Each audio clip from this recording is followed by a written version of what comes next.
आगे मैया हरदिया दूध पातरना आगे मैया हरदिया दूध पातरना आगे मैया आगुआ के आगे मैया कवने बाबा हरदी चढ़ावे ना आगे मैया हरदी चढ़ावे लेना और कहो कि ए अगुआ तार बहिनी खिलाड़ी।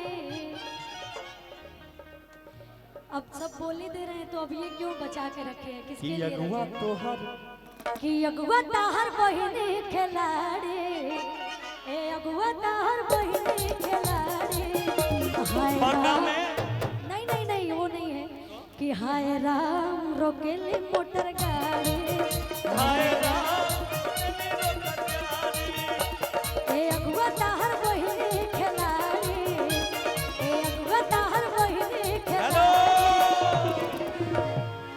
खिलाड़ी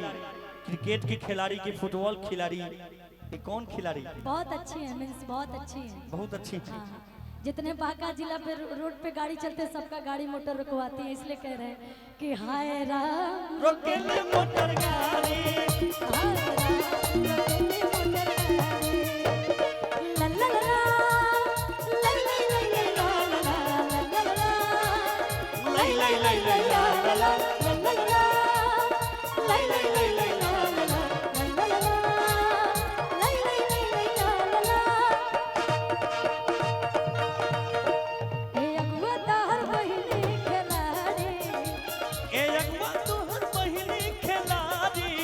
हाय राम रोकेली मोटर गाड़ी हाय राम रोकेली मोटर गाड़ी भैया आप इतना भी नहीं तर पाइए इनको लेकिन अगुआ जी के लिए नहीं इतना सारा गीत गा दिए इनको थोड़ा डांस कर लेकिन एक लाइन इनके अच्छे के मतलब इनके क्या बोलते हैं इतने सुंदर हैं इतने स्मार्ट है व्यवहार कितने अच्छे हैं तो एक लाइन आपके लिए मैं गाऊंगी स्पेशल लेकिन मैं ऐसा गीत गाना चाहती थी कि थोड़ा ये डांस भी करें है ना करवा दीजिए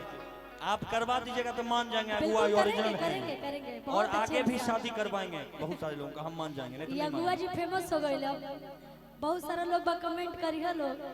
कि केकर बियाह करा अगुआ एकदम बेस्ट है बहुत अच्छे हैं कहो कि अरे भैया तनी वही अंदाज में थोड़ा इधर मेरे तरफ ध्यान दीजिएगा ढोलक वाले मारिए ढोलक पर ताल जोरदार अरे सावरे बलमुआ में रस बड़ी होला अरे वाह रहिया आप थोड़ा अगुआ जी खुश हो रहे हैं इसीलिए मैं नहीं बोली उनकी पत्नी धर्म पत्नी जी बोलेंगे अच्छा वो आई है कि नहीं यहाँ पे ना हीरा अकेले लूटेंगे आज नहीं आए हैं क्यों लेके नहीं आए हैं अकेले ही बस अच्छा कि अरे सावरे बलमुआ में रस बड़ी होला अरे सावरे बलमुआ में रस बड़ी होला आहो गरमी के दिनमा आहो गरमी के दिनमा आहो गरमी के दिनमा आहो गरमी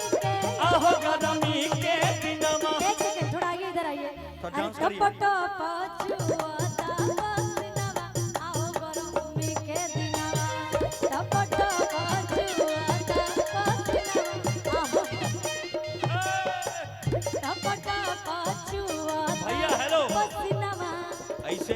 ऐसे डांस नहीं करेंगे एक हाथ इस पर कमर पर दीजिए एक हाथ माथा पर दीजिए हाँ सिखा दीजिए थोड़ा सा मुखिया जी मन होके तब बोली ऐसे नहीं तो फिर सातों विद्यानाश जेने डांस करे किट्टी क्रिया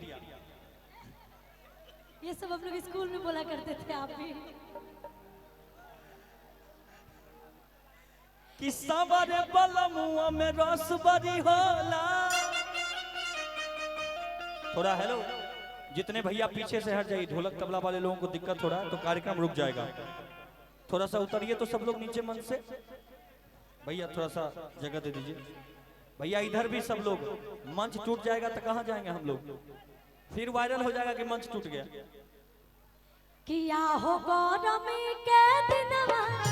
आओ